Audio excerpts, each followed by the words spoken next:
I, 32F, never thought I'd be writing something like this. It feels surreal even typing it out.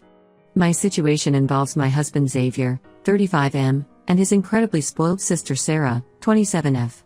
I met Xavier in college. We were both studying business, though he was a year ahead of me. We hit it off immediately, bonding over our shared love of obscure 80s movies and terrible puns. After dating for 3 years, we got married in a small ceremony. It was perfect, except for one thing: Sarah's behavior. Even back then, Sarah was a handful. She was 19 at the time and threw a fit because she wasn't my maid of honor. Never mind that she'd only met me a handful of times and I had a sister of my own. She sulked throughout the ceremony and managed to spill red wine on my dress at the reception. I should have seen it as a sign of things to come. Xavier and I have been married for 8 years now and have a 4-year-old son, Ethan. We both work full-time jobs. I'm a project manager at a tech firm, and Xavier runs his own small accounting business. We live a comfortable but modest life in a nice suburb. We're not rich by any means, but we're happy. On the other hand, Sarah still lives with her parents in the same massive house she grew up in. She's never held a job, not even a summer gig in high school. Her days are spent shopping, getting various beauty treatments, and partying with her equally vapid friends. Once, Xavier suggested she might want to think about a career, and she laughed in his face, saying, "Why would I work when I can just get daddy to buy me whatever I want?" My in-laws, especially my mother-in-law Diane, 58F, have always coddled Sarah. They pay for everything: her designer clothes, fancy vacations, even her car. Last year, they bought her a brand new BMW for her birthday because her 2-year-old Audi didn't have the right vibe anymore. Meanwhile, they criticized Xavier for wasting money when he upgraded his 10-year-old sedan. My father-in-law Robert, 60M, is mostly absent, always working to fund their lavish lifestyle. He owns a successful chain of car dealerships, which is where all this money comes from. There are rumors he has a mistress, but that's a whole other can of worms. Diane seems to turn a blind eye to it, as long as the credit cards keep working. Growing up, Xavier and Sarah's relationship was strained. As the oldest, Xavier was expected to be responsible and hardworking. He got a part-time job at 16 and worked through college. Sarah, on the other hand, was the baby of the family and could do no wrong. If she wanted something, she got it. If she messed up, it was someone else's fault. This dynamic has continued into adulthood. Now, onto the main issue. Last month, Diane called me out of the blue, asking to meet for lunch. I was surprised because we're not particularly close. Our relationship has always been cordial but distant. She disapproves of my common background, my parents are both teachers, and has made snide comments about how I'm not quite what she imagined for Xavier. Still, for the sake of family peace, I agreed to meet her. We met at an upscale restaurant, Diane's choice, of course. As soon as we sat down, she started talking about Sarah's upcoming 28th birthday. I thought she wanted gift ideas, but boy, was I wrong. Diane looked me straight in the eye and said, "We want you to have a baby and give it to Sarah as her birthday present." I nearly choked on my water. I asked her to repeat herself, thinking I must have misheard. But no, she was dead serious. She went on about how Sarah was feeling lonely and unfulfilled, and how a baby would give her life purpose. Apparently, Sarah had been complaining about being single and how all her friends were settling down. Instead of suggesting maybe Sarah should, I don't know, date or something, Diane had concocted this insane plan. I was speechless. When I finally found my voice, I told her absolutely not. I explained how ridiculous and unethical her request was, but she wouldn't listen. She kept talking about how it would only be 9 months of my life, and how I'd barely noticed being pregnant since I'd already done it once. Diane then had the audacity to guilt-trip me, saying I owed it to Sarah because the gifts we gave her for her last birthday were subpar. We'd given her a $300 handbag, which was already stretching our budget. She said I should be honored to help Sarah become a mother. I left the restaurant in shock and disbelief. On the drive home, I couldn't stop thinking about how we'd gotten to this point. Was this really the same family I'd married into? I remembered all the little comments and incidents over the years, the way Diane always praised Sarah's natural beauty while criticizing my appearance, how Robert would brush off Sarah's rudeness as high spirits, how family gatherings always revolved around Sarah's latest whims. When I got home and told Xavier, he thought I was joking at first. When he realized I was serious, he was horrified. He immediately called his mother to set her straight, but she hung up on him. We spent the rest of the evening trying to process what had happened. Xavier was angry and embarrassed, apologizing repeatedly for his family's behavior. For the next week, we were bombarded with calls and texts from both Diane and Sarah. They couldn't understand why we were being so selfish and cruel. Sarah even posted on social media about how we were denying her the joy of motherhood. She didn't mention the whole "give me your baby" thing, of course. Just vague posts about how some people don't understand the pain of being childless. It got to the point where I dreaded checking my phone. Every notification made my stomach churn, wondering if it was another guilt-tripping message or angry voicemail. Xavier tried to reason with them, explaining how inappropriate and hurtful their request was, but they just accused him of being brainwashed by me. The whole situation has stirred up a lot of old resentments. Xavier has started talking about things from his childhood, how Sarah always got the biggest Christmas presents, how his accomplishments were overlooked in favor of Sarah's latest drama. It's like this incident has opened the floodgates, and years of pent-up frustration are pouring out. I'm at my wit's end. I've blocked both of them on my phone and social media, but they keep finding ways to contact us. They've started calling our landline, which we keep for emergencies, and even showed up at Xavier's office once. Xavier is torn between supporting me and trying to placate his family. He knows they're wrong, but years of conditioning make it hard for him to fully stand up to them. I don't know how to make them understand how insane their request is. It's not just about the physical act of having a baby, it's the emotional toll, the legal implications, the impact on our son. Do they really think we could just hand over a baby we've carried and given birth to? Do they not realize how traumatic that would be for everyone involved, including the child? This whole situation has made me question everything. Am I overreacting? Should I have been firmer with Sarah and Diane years ago? How do I protect my family from this madness without completely burning bridges? Any advice would be appreciated. Update 1. Thank you all for your support and advice. Your comments have been a source of strength during this difficult time. A lot has happened since my last post, and unfortunately, things have only gotten worse. After blocking Diane and Sarah, we thought things would calm down. We were wrong. They started showing up at our house unannounced. The first time, I was home alone with Ethan. Sarah barged in, talking about nursery colors and baby names as if we'd agreed to her insane plan. I firmly asked her to leave, but she refused, saying she had a right to be involved in her baby's life. I had to threaten to call the police before she finally left. This incident brought back memories of when Ethan was born. Sarah had shown up at the hospital, uninvited, demanding to be in the delivery room. When we refused, she threw such a tantrum that hospital security had to escort her out. Diane later berated us for excluding Sarah from such an important family moment. The next day, Diane came by when Xavier was home. She tried to reason with him, saying things like, "Don't you want your sister to be happy? And it's just one baby, you can always have more." She even brought up Xavier's childhood, reminding him of all the time Sarah had shared with him, by which she meant the time Sarah was forced to let Xavier play with her toys. Xavier finally lost his temper and told them both to stay away from us. But the worst was yet to come. Last weekend, we attended a family gathering at Xavier's cousin's house. We were hesitant to go, but thought it might be good to have other family members around as buffers. Plus, we didn't want to give Sarah and Diane the satisfaction of thinking they'd driven us away from the family. Big mistake. The gathering was to celebrate Xavier's grandparents' 60th wedding anniversary. It should have been a happy occasion, a chance to honor two people who had built a life together. Instead, it turned into a circus, all because of Sarah. Sarah showed up wearing a fake baby bump. Yes, you read that right. She'd stuffed a pillow under her dress and was pretending to be pregnant. She went around telling everyone that we had agreed to be her surrogates and that she was expecting in 7 months. I was livid. I confronted her in front of everyone, exposing her lie.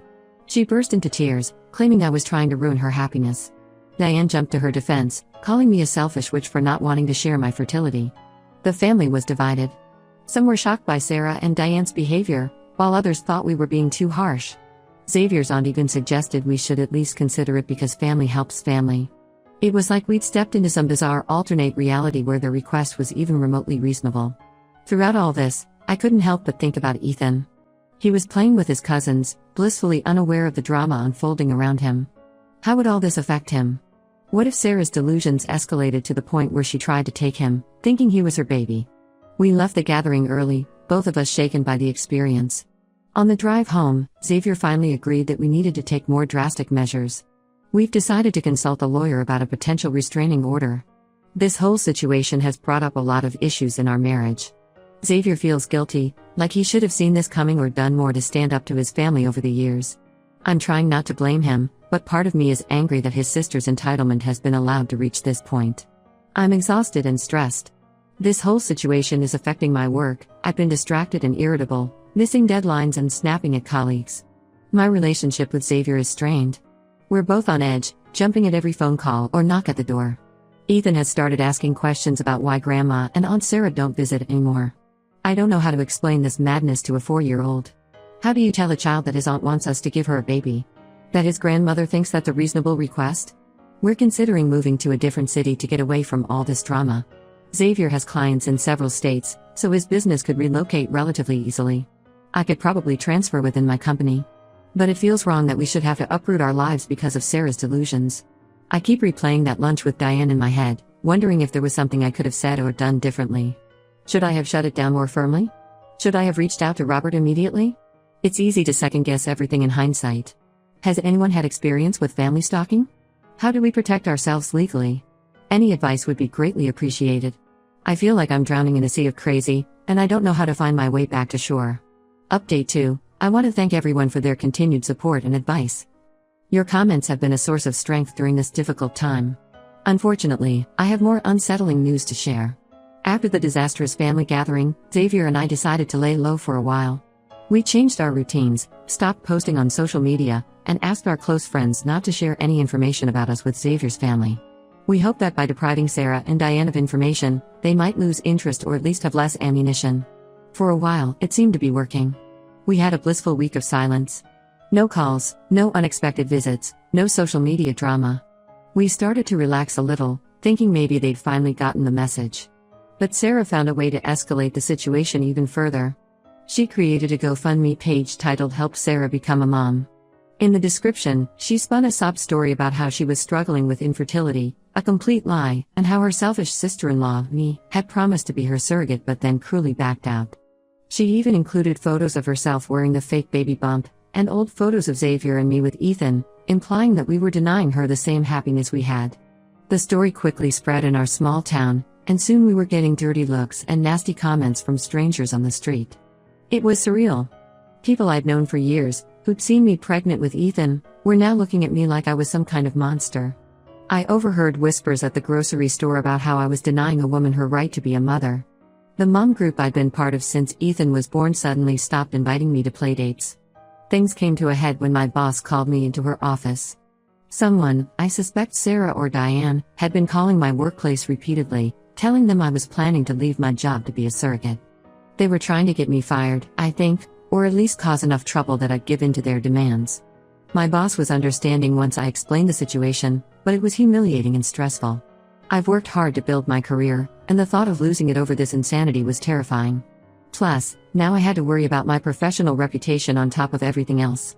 We finally got in touch with a lawyer, who advised us to send cease and desist letters to both Sarah and Diane. We also reported a fraudulent GoFundMe page, which was thankfully taken down. But the damage was already done. Screenshots were circulating, and the story had taken on a life of its own. Xavier finally reached his breaking point. He called his father, Robert, and laid out everything that had been happening. Robert, who had been largely absent from this drama, was shocked. He promised to intervene and set things straight. We're cautiously optimistic, but also prepared for more drama. We've installed security cameras around our house and are documenting every interaction. The lawyer is preparing paperwork for a restraining order, just in case. I'm emotionally drained, but also angry. How did a simple no turn into this nightmare? I keep thinking about all the times over the years when we should have set firmer boundaries. The times we let Sarah's bad behavior slide for the sake of family peace. The times we accepted Diane's backhanded compliments and subtle put-downs without comment. Has anyone dealt with family members spreading lies about them publicly? How do you rebuild your reputation after something like this? And how do you explain to a 4-year-old why people are suddenly being mean to his mommy and daddy? Update 3. It's been a whirlwind couple of weeks since my last update, and I'm still processing everything that's happened. But I wanted to share the latest developments with you all. First, the good news: Robert, my father-in-law, finally stepped up. He was furious when he learned the full extent of Sarah and Diane's behavior. He immediately cut off Sarah's allowance and told Diane that if she didn't stop harassing us, he would divorce her. This led to a huge family blowout. Sarah threw a tantrum, accusing Robert of never loving her. She brought up childhood incidents, claiming Robert had always favored Xavier. She even accused him of being emotionally abusive for expecting her to get a job. Diane tried to downplay everything as a misunderstanding, saying Sarah was just going through a hard time and needed support. But Robert stood firm. He even apologized to Xavier and me for not intervening sooner. He admitted that he'd been so focused on providing financially for his family that he'd neglected the emotional side of parenting. It was a surprisingly vulnerable moment from a man I'd always seen as rather stoic. However, this wasn't the end of the drama. Sarah, desperate without her allowance, decided to double down. She went to a local news station with her story of being a wronged potential mother. She painted herself as a victim of infertility, still a lie, who had been promised help by her family, only to be cruelly rejected. Thankfully, the reporter did some fact-checking and declined to run the story, but it was a close call. This latest stunt seemed to be the final straw for Diane. Realizing she might lose her cushy lifestyle if Robert followed through on his divorce threat, she finally admitted that she and Sarah had gone too far. She sent us a lengthy email apologizing for their behavior. While the apology seems sincere, Xavier and I are not ready to forgive and forget just yet. The past few weeks have been a roller coaster of emotions. We've had to have some difficult conversations with Ethan, trying to explain in age-appropriate terms why he hasn't seen his grandma or aunt recently. We've also been dealing with the fallout in our community.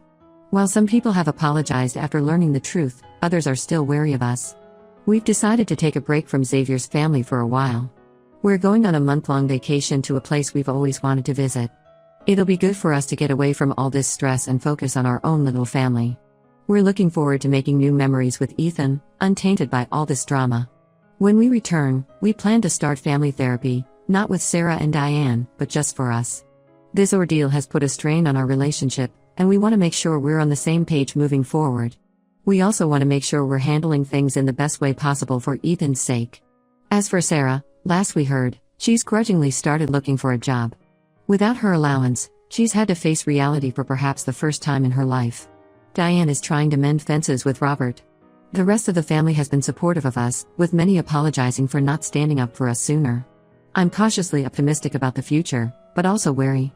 This experience has taught me that you can never truly predict how people will behave. We're keeping the lawyer's number handy, just in case. We're also considering making our temporary move permanent, depending on how things go when we return. Throughout all of this, I've been amazed by Xavier's strength.